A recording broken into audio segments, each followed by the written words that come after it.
This is going to be a video tutorial on how to enable or disable autoplay for the Duck Player on the DuckDuckGo app.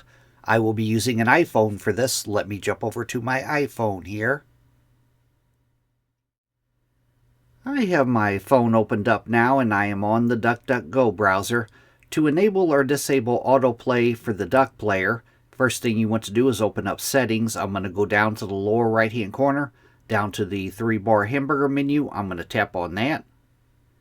Then I'm going to go to where it says Settings, and I'm going to tap on Settings. Under Settings, I'm going to scroll down a little ways, down to where you see the Duck Player. I'm going to tap on Duck Player.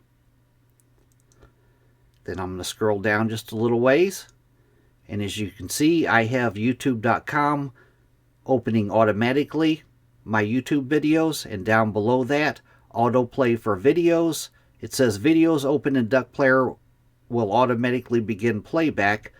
Turn this off if you would like to manually start playback of videos opened in Duck Player. I have autoplay enabled, but to disable it, I would just tap on the toggle, and to enable it, I will tap on the toggle again. That is how you enable or disable autoplay on the Duck Player on the DuckDuckGo web browser. Thanks for watching.